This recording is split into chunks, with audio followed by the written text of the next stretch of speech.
तो बुक्स पढ़ना किसको नहीं पसंद होता। हर एक बच्चा बुक्स पढ़ता है, कोई भी बुक्स पढ़ सकता है। मैं तो ये पढ़ रहा था, तो मेरे वीडियोस पे या फिर मेरे दिमाग में एक कमेंट आया। क्या कमेंट आया कि आखिर में जो बुक्स हम पढ़ते हैं, बुक्स को पढ़ने का एकदम सही तरीका क्या होता है। तो वही आज की वीडियो में डिस्कस करने वाले हैं आप लोगों के साथ। बहुत सारे पॉइंट मैंने इस वीडियो में बताए हैं आपको, तो प्लीज़ इस वीडियो को एंड तक देखना। और बुक्स को अगर चाहिए तो आप नीचे डिस्क्रिप्शन बॉक्स में लिंक है, अब मैंने कई सारी बुक्स का लिंक आपको दे रखा जो कि आपके मेंटल ग्रोथ में आपके हेल्प करेंगे। तो जाके उनको बाई कर सकते हो और उससे थोड़ा हमारा भी फायदा हो जाएगा, तो जाइए खरीद सकते हैं। तो गाइस, अगर आप कोई भी बुक पढ़ते हो तो सबसे पहले जब आप बुक को पढ़ो तो आप उस बुक को पढ़ते जाइए बिना कुछ सोचे विचारे। यानी आप जो भी पढ़ रहे हो ना, तो सिर्फ रीडिंग करिए। सबसे पहले क्या, सिर्फ पढ़ते जाइए। आप उसमें मत सोचिए कि ये चीज़ें इसमें कहाँ से है, वो चीज़ें कहाँ से। अभी आपको सोचने का काम नहीं है, आपने एक बार पूरी बुक को पढ़ लिया। अगर मान लेते हैं कोई भी बुक, आपको किसी क्लास की बुक पढ़ रहे हो, तब भी इसी तरीके से करना। मैं सभी के लिए बता रहा हूँ। तो पहले बुक को एक बार रीड करना, पूरा एकदम चैप्टर सारे रीड करना। सेकेंड पॉइंट, अब आपको क्या करना है उसमें, सबसे पहले हमने रीड किया। रीड करने के बाद अब आपको फिर से एक बार उसको क्या करना है, पॉइंट आउट नोट करने हैं। उसमें कौन से पॉइंट आपको नोट करने, नोट कर सकते हो या फिर हाईलाइट कर सकते हो। मैं दो चीज़ें बताता हूँ, हाईलाइट करो या फिर नोट करो। हाईलाइट के लिए आप हाईलाइटर का यूज़ कर सकते हो और नोट करने के लिए आप किसी भी अपनी कॉपी का यूज़ कर सकते हो। जो पॉइंट आपको वहाँ पे लगे, ये पॉइंट हमको समझ में नहीं आ रहा, ये पॉइंट अजीब है थोड़ा, मतलब अलग है, फिर इसमें और ज़्यादा समझने की हमको ज़रूरत पड़ सकती है, तो वो पॉइंट आपको नोट करने। या फिर जो ये simple books, mental growth book होती है, तो इनको में भी हाईलाइटर का यूज़ कर सकते हो ताकि वो पॉइंट आपको क्लियर रहे। जो पॉइंट टफ है या जो पॉइंट इंपॉर्टेंट है, उन चीज़ के लिए हाईलाइटर का यूज़ कर सकते हो।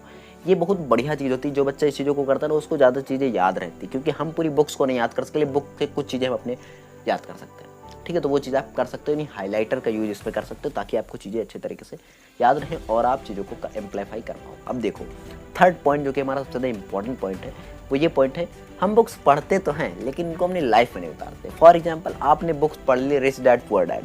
रिच डैड पुअर डैड पढ़ने के बाद भी आपकी मेंटल ग्रोथ या फिर आपके कह सकते हो मनी बेस्ड जो ग्रोथ है, वो कैसी है। वो आप ये सोचते हो कि यार गाड़ी ले लेते हैं, आराम से चलेंगे। भाई गाड़ी लेने का ना सोचो, अब आप उसको इन्वेस्ट करने को सोचो। अगर आपने रिच डैड पुअर डैड पढ़ा है तो निवेश के बारे में आपने उसमें पढ़ा होगा, है ना। आप उसमें बहुत सारी चीज़ों के बारे में पढ़े होंगे, तो वो सारी चीज़ें अप्लाई भी करना होता लाइफ में, है ना। आप जब तक अप्लाई नहीं करोगे अपनी लाइफ में, तब तक आप आगे नहीं बढ़ सकते हो। कहने का मतलब ये है, बुक्स हमने ये बुक्स जो लिखी, मान लो ये बुक्स जो है जिस भी व्यक्ति ने लिखी, बुक्स किसने, मॉर्गन हाउजल ने लिखी। तो ये बुक जो उन्होंने लिखी, ये उन्होंने अपनी लाइफ के एक्सपीरियंस के बेस पे ये बुक को लिखा और उसमें बताया कि कैसे जो है मनी जो है वो एक मनोवैज्ञानिक सब्जेक्ट हो सकता है ना। तो उसके बारे में इन्होंने बताया। अभी मैंने इस बुक को पूरा नहीं पढ़ा, लेकिन फिलहाल के लिए मैंने कुछ चैप्टर इसमें से पढ़ लिए। ठीक है, तो आप ये समझिए कि आप किसी बुक को पढ़ रहे हो तो आप उस व्यक्ति के, यानी जिस व्यक्ति ने उस बुक को लिखा, उसके लाइफ के बारे में आप पढ़ रहे हो। तो आप सोचिए, उस लाइफ में उसने जो एक्सपीरियंस किया, उसने जो उस लाइफ में सीखा, वो सब आपको सिखाने की वो कोशिश कर रहा है एक बुक के माध्यम से।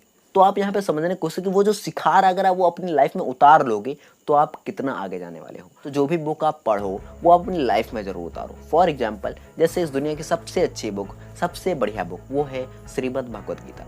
तो अगर आपने भगवत गीता पढ़ी है या भगवत गीता को समझा है, तो वो चीज़ें आप समझो या पढ़ो से उससे मतलब नहीं है, जब तक उसके प्रिंसिपल्स आप अपनी लाइफ में नहीं उतारते हो।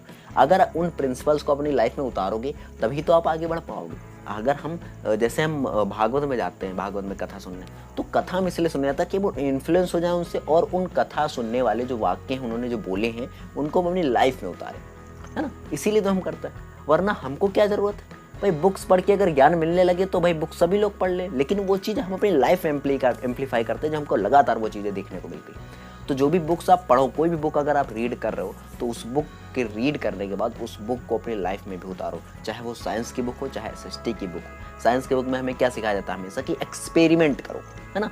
एक्सपेरिमेंटल अप्रोच रखो, हर बार अपने दिमाग को उस लेवल पे ले जाओ कि आप हाँ चीज़ों को समझ रहे हो, तो वो आप इसलिए समझ रहे हो ताकि ये आपको लागू करना है अपनी लाइफ में इसको अप्लाई करना है कहीं ना कहीं पर। तो वो चीज़ आपको हमेशा अप्रोच बना के रखनी। जब भी आप किसी भी बुक को पढ़ो, साइंस को, हिंदी, इंग्लिश, मैथ्स, साइंस, या फिर कोई मेंटल हेल्थ ग्रोथ, या फिर कोई भी आप सब्जेक्ट पढ़ रहे हो मेंटली वाली, या फिर आप फाइनेंशियल बुक्स पढ़ रहे हो, कोई भी बुक आप पढ़ो, तो उसमें एक ही चीज़ आपको याद रखनी कि आपको उसको अपनी लाइफ में उतारना है। है ना। साइंस पढ़ रहे हो तो साइंस में जो एक्सपेरिमेंट उनको अपनी लाइफ में उतारो, चीज़ें कहाँ पे कैसे हो रही उन चीज़ों को ध्यान दो, ये सारी समझने की कोशिश करो। आई होप आपको ये बातें समझ में आई होंगी। मैंने 3 पॉइंट के बारे में बात किया है इस वीडियो में। सबसे पहले पॉइंट की रीडिंग, किसी भी बुक को पढ़ना तो सबसे पहले रीड करो चैप्टर, उसके बाद उसमें हाईलाइट पॉइंट ऐड करो, और उसके बाद आपको जो मैंने बताया कि उन चीज़ों को अपनी लाइफ में अप्लाई भी करो जो चीज़ें आपने उस बुक में पढ़ रखी है। तो ये तीनों पॉइंट आई होप आपको समझ में क्लियर आ गए होंगे। आप इन पॉइंट को हमेशा के लिए याद रखना ताकि आपको अपनी लाइफ में कहीं पर दिक्कत ना आए, आप इसी तरीके से और आगे बढ़ते रहें। हाँ, अगर आपको किसी भी टॉपिक पर वीडियो चाहिए तो प्लीज़ इस वीडियो के कमेंट बॉक्स में जाके खूब सारे कमेंट करो जो भी आपको टॉपिक पर वीडियो चाहिए। हम आपको उन टॉपिक पर जरूर वीडियो ला के देंगे। मिलते हैं इसके नेक्स्ट वीडियो के साथ, तब तक के लिए जय हिंद, जय भारत।